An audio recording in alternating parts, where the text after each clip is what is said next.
महाराज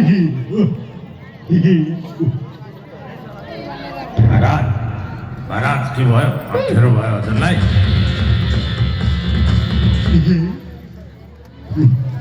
बोको महाराज महाराजले पनि कति खाएछन् बिहानै पनिर बेलुकै पनिर भनेपछि मजाले खान पारे त्यही समस्या भएको भने अरू के को समस्या छ हाम्रो होइन हो महाराज राम्रोसँग बोक राम्रोसँग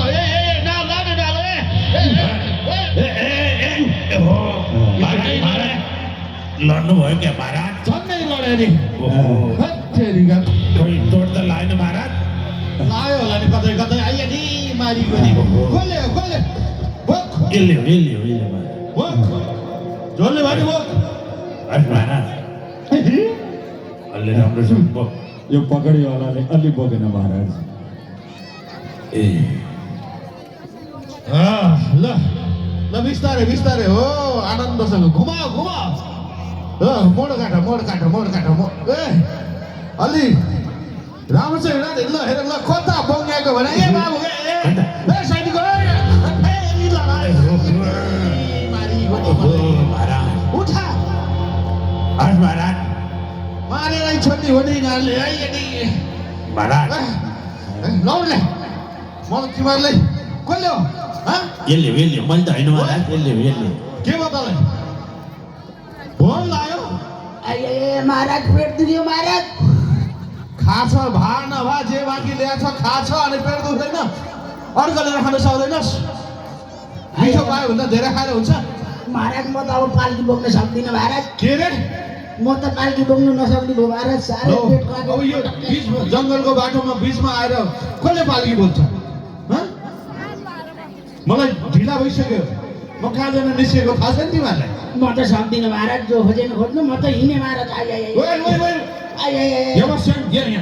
महाराज गएँ तैँले बोक्न नसक्ने भए बोक्न सक्ने खोजेर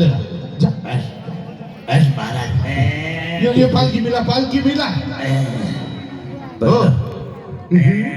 पेट काटेर हैरानै बनायो यही बेला पेट काट्नुपर्छ तपाईँ शौचालय गएर आउँछ महाराज पहिला शौचालय भन्दा अगाडि जुन महत्त्वपूर्ण काम हो त्यो गर महाराज जा अलि रिष्ट पुष्ट खाएको लागेको मान्छे खोजेर ल्याएर कता छ खोल्न त गोली राजाको शासन पनि कडै रहन्छ ए सैनिक हो यता आऊ तिमीहरू यहाँ रहेछ यो सेनापति सेता हो बलियै छ महाराजको पाल्की सेना बोक्ने यहाँ खाएर मात्रै हुन्छ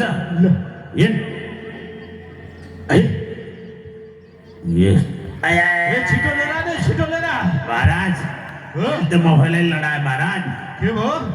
हेर्दा त बलियो भुस्तिक रहेछ महाराज यो त लिएर त्यसो भए बुझ्दै लिएर चामल यता आइ महाराजको पाल्की बोक्नु पर्छ यता आइज के ऊ गरिरहेछ फेरि ल्याउन त महाराज यता खाएको खाइ गर्छ महाराज खाना दे खानै नपाएको रहेछ ओहो महाराज त अङ्गुरको झप्पै खायो महाराज जम्मै ल ल्याइ महाराज होइन भाङ खाछ कि क्या बटारिन्छस् त खै के खान्छ महाराज अहिले त अङ्गुर फल खाइरहेको बस सुत भने बस कस्तो लठेको ल्याएछ फेरि आफै जस्तो जानु मेरो अगाडि अनुहार नदेखाएको यो फेरि अझ राजालाई हात सन्चो छैन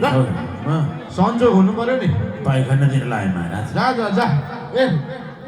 ओए त भारी बोक्न सक्छस् डोली बोक्न सक्छस् त्यो डोली बोक्नु पर्छ बोक्छस् खाना दिन्छु नि बोक्न ओए त्यसरी बोक्ने होइन मलाई हालेर बोक्ने ओए मरिगयो नि यहाँ लिएर जा लिएर यो लठेबाट ल्याउँदै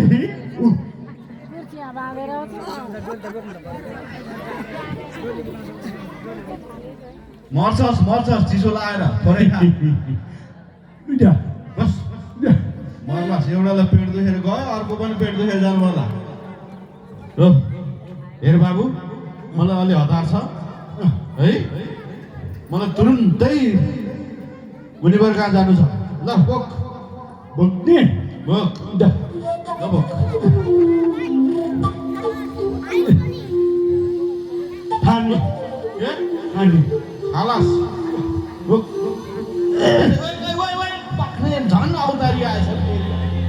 एउटा अवतारी त आथ्यो अर्को अवतारी आएछ यसरी बोक यो पनि त्यस्तै छ होला जस्तो छ महाराज अलि राम्रोसँग बोल एक लट्ठी हाल्दैनौ न महाराज टाउकामा ल बोक यता फर्की भने यता फर्की कस्तो यता यता होइन अगाडि फर्की उच्च मार्नी भयो बिस्तारै बिस्तारै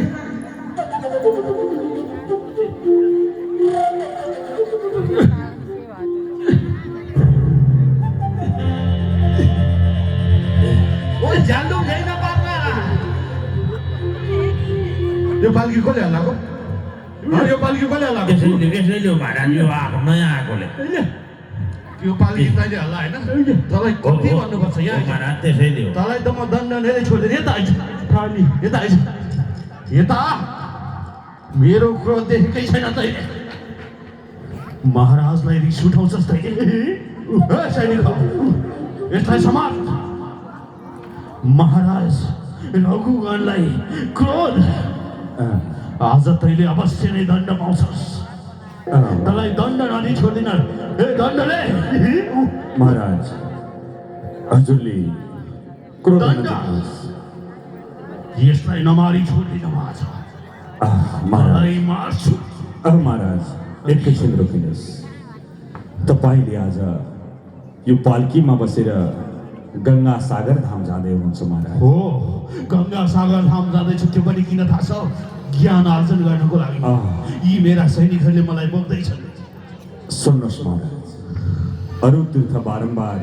गङ्गा सागर एक बार मैले यो कुरा बुझेको छु, तर महाराज तपाईँको यो अन्याय र अत्याचार तपाईँले केवल गङ्गा सागरमा गएर डुबुल्की मारेर मात्रै धर्म